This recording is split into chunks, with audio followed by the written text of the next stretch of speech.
Silêncio no set, Entre Takes está só começando. Eu sou o Vitor Nini e hoje, no Filme Opinião, Frankenstein, de 2025. Mas antes, se inscreva no canal, curta, compartilhe e comente. Seu comentário é muito importante. E viu, você aí que está assistindo pelo celular, vai ali nos comentários, passa pro lado e hype o vídeo. Engaje aqui e engaje também com a frase do dia de sempre, né? Que é It's alive! Está vivo!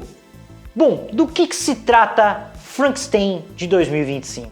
Claro, conta a história baseada no grande romance e livro de Mary Shelley, Frankenstein, que já teve várias adaptações, que é sobre um cientista chamado Victor, né, meu xará, Frankenstein, que quer criar vida e cria em uma criatura ali. Você já deve ter visto. Eu já assisti o clássico, já assisti o do Kenneth Branagh com Robert De Niro ali nos anos 90, mas esse aqui é o meu favorito. E vocês vão entender o porquê pela ficha técnica agora que eu já vou falar. Tá disponível no Netflix. Vai lá, corra, assista uma das pérolas lá. Original Netflix. Incrível que pareça. Vamos lá, ficha técnica. Classificação indicativa, 18 anos. Não é pra todo mundo. A duração é 2 horas e 29 minutos. Pro meu gosto, passa rápido. Queria até ter um pouco mais de vivência ali. A nota no IMDb é 7,5 de 10. Uma boa nota, uma baita nota. O gênero é drama, terror, fantasia e ficção científica. Coisas que a gente adora.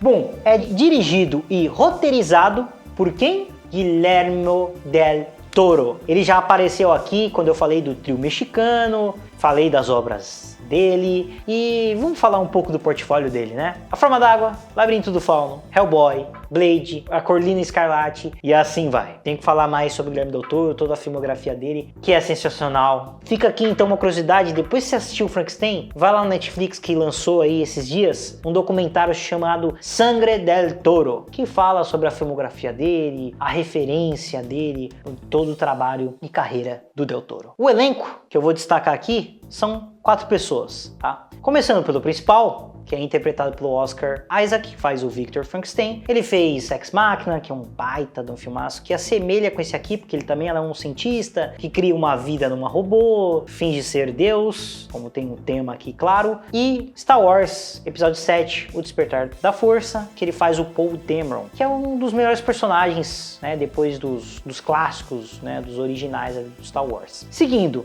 o Jacob Elord, ele faz a criatura, que muitos falam que o Frankenstein é a criatura, mas não, o Frankenstein é o sobrenome do personagem. O bicho, o monstro, é a criatura. E o Jacob Elord, ele fez Euforia. A próxima é Mia Goth, fez Pearl, X, Maxine, ela é até parente aqui de uma brasileira, fala um pouquinho do português, e ela tá nesse filme aqui como Elizabeth. Bom, e o próximo e último é o Christoph Waltz. O que esse cara fez? Ele é o Hans Landa, do Bastardos Inglórios, e do Django Livre, aquele cara lá, o dentista que ajuda o Django. Olha que elenco de peso. Vamos para minha opinião expressa, que é o porquê vocês estão aqui, não é mesmo? Vamos lá. Eu achei o filme ótimo.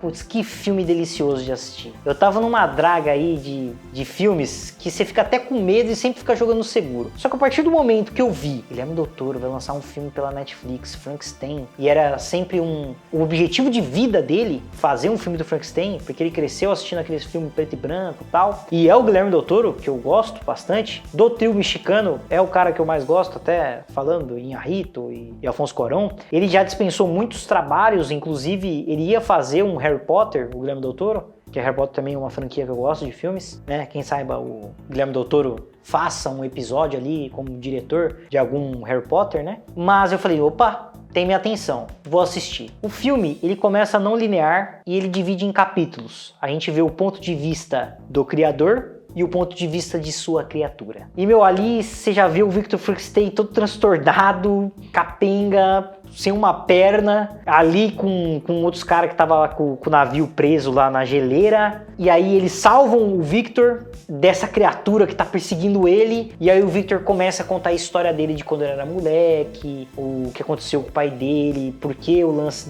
da medicina dele, até ele criar a criatura. E aí a gente vai pro ponto de vista da criatura, que agora a criatura vai contar a versão dela, porque ela invadiu ali e tá com o capitão do barco lá, junto com o Victor Frankenstein. Então ali ela vai contar a história. Quando eu entrar em spoilers, eu aviso, mas é basicamente isso o core da história. E aqui a gente já vê as marcas do Guilherme Del Toro. A gente tem um monstro que é mais humano do que os humanos que tem no filme. Isso você vê na forma d'água, você vê isso até mesmo em Blade, os vampiros são mais humanos que os próprios humanos ali. Hellboy, pô, o Hellboy é um personagem que tem ali o lance católico e ele é um demônio, ele é mais humano que o vilão, que é humano, que quer trazer o mal.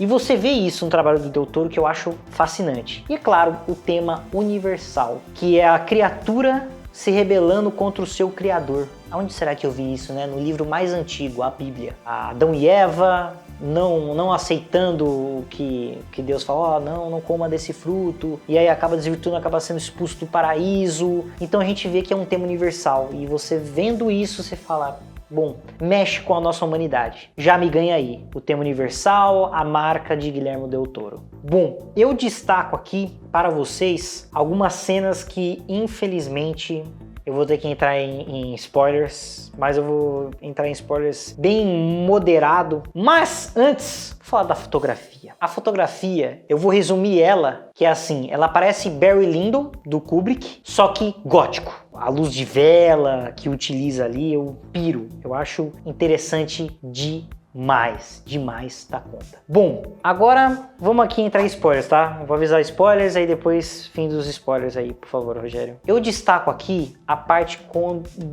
da atuação do Jacob Elord como a criatura. É um Frankenstein diferente. A direção de arte da equipe do Del Toro faz literalmente ele parecido com o Prometheus, porque ele é o Prometheus moderno, que a gente tem ali até mesmo da Grécia, esses contos antigos. A partir do momento que ele encontra uma família de caçadores e tem uma criança, tem um velho cego, e o velho cego fica sozinho na cabana, e aí ele acaba tendo a amizade entre o velho cego e a criatura, é lindo, é demais, é onde sobressai o tema, que aí a criatura ela se dá conta que ela é imortal, ela não consegue morrer, e ela vai até o seu criador clamando por uma parceira, por alguém que fique do lado dela, porque senão ele vai morrer. Morrer sozinho não, viver sozinho. A imortalidade que pra gente parece ser, nossa, incrível, a gente viver pra sempre. Imagina você ser imortal e não ter com quem dividir isso. Só você vai. Então é incrível. E por parte do Victor Frankenstein, a gente tem essa desumanização, né? Ele começa como um garotinho que tem problemas ali com a mãe, com o pai, com o irmão, acaba até se apaixonando pela irmã do irmão, que você fica, nossa, cara, que mesquinho. Ele não mede esforços para fazer a criatura dele, até que ele começa a tratar mal a criatura, que é um ser que, digamos que ele criou a imagem e semelhança dele, que tem traços do Victor, né? A criatura tem traços do criador, assim como o livro antigo aí, né? Que a gente sempre fala aqui da Bíblia, um tema universal. Mas nem tudo são flores. Você fala, você achou ótimo, mas você sempre fala que é excelente em certas coisas. Por que ele não é excelente? Mia Goth. A Mia Goth poderia ter sido usada de maneira melhor no filme, porque ela ali é o interesse romance, tem alguns debates filosóficos que ela coloca, mas ela entra no momento que você fala, putz, vai ter isso, e não é. Ela morre. Ela morre numa situação ali, o Victor Frankenstein é a criatura, o Victor acaba matando e acaba colocando a culpa na criatura, e a criatura leva ela, porque foi um sentimento que ele teve com a Elizabeth, porque o Victor sempre tratava ele mal e falando, não, você tem que fazer isso. E a criatura ela só sabia falar uma coisa. Que é o deus dela, né?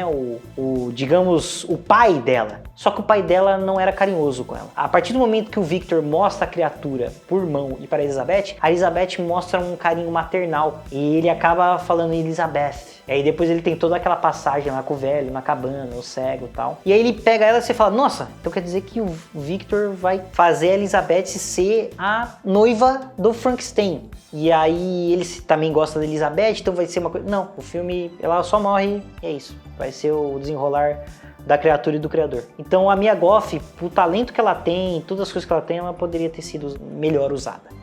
É essa a minha crítica aqui de Frankenstein. Gostou? Não gostou? Assista por sua conta e risco, curta, compartilhe, comente, esse comentário é muito importante. Estamos juntos sempre aqui nesse canalzinho com vocês. Eu vou lá gravar um negócio, porque entre o take e outro,